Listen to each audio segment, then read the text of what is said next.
All right, bet. Let's talk about feminine energy and motherhood. So, motherhood will show you everywhere that you're healing. Not because you're failing, but because this kind of deep love reveals some spaces. We know that feminine energy isn't just lullabies and Instagram moments. It's intuition, it's emotional labor, it's holding space, it's regulating nervous systems, it's loving even when you're exhausted. So that feminine energy doesn't just give birth. She's birthing safety, identity, self-worth, and then a variety of different emotional templates. Your children learn to love by how you speak to them. They learn boundaries by how you hold them. They learn trust by how you trust yourself. But let's be honest, motherhood also activates your own inner child. Unhealed wounds, fears, triggers, because suddenly you're responsible for someone else's nervous system while still trying to learn your own. So wounded feminine motherhood looks like this: overgiving, guilt, martyrdom, never resting, and losing yourself. And we all know you can't pour from an empty womb, not emotionally, not physically, mentally. A healed feminine mother knows these things. Rest is productive. Boundaries are love, joy is medicine, and you're not selfish for choosing yourself sometimes. So I said all of that to lead into this wounded mother archetype. Not every mother who hurt you is trying to hurt you.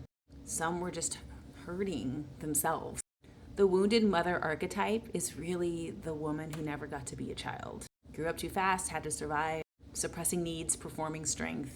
So when she becomes a mother, she only loves you in the way that she knows how. So what that looks like is control or emotional distance, criticism, maybe even conditional affection. And it's not because they don't care, it's because she didn't feel safe. Wounded mothers often do this: project their fears onto their children, emotionally rely on their kids, compete with their daughters, guilt trip instead of communicate, maybe struggle to apologize. And that's because accountability was never modeled for them. This happens to men too. So if you're a man and your mother was wounded, then you never saw accountability, you don't know how to do this in real life. They might say things like, "Well, I sacrificed everything for you." But what they really mean is "I don't know who I am outside of you." And that's not love, right? That's enmeshment. I mean, a wounded mother does love, but she also criticizes and controls and withholds affection, uses silence as punishment.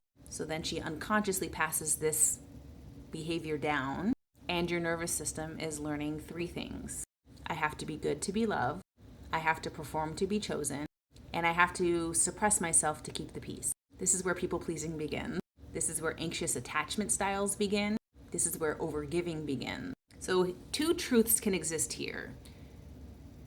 You deserve better, and your mama was hurting. But compassion does not require self-abandonment. You are allowed to grieve the mother you did not get, the safety that you craved, or the softness that was not made available to you. So how does this wound show up in you? If you have a wounded mother archetype, what are you possibly like? You probably feel responsible for other people's emotions. You attract emotionally unavailable people. You fear disappointing others. You overachieve to feel worthy. And you struggle to receive love because love feels conditional.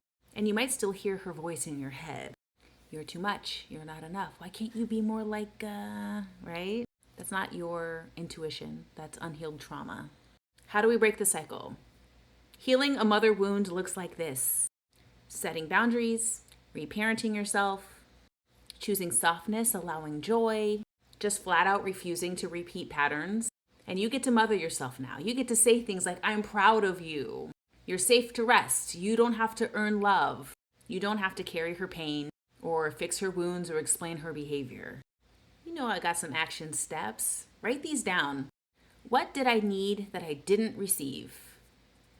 Attention, love, trust, care. Number 2, stop defending her behavior. Usually you do that to avoid your pain, so don't do that. Number 3, speak to your inner child with gentleness. It's not your fault. And number 4, if you're a parent, apologize when you mess up. Show that emotional maturity, accountability to your children. Then you get to be the cycle breaker, the soft place, the new story. That's what it's about. All right, now go.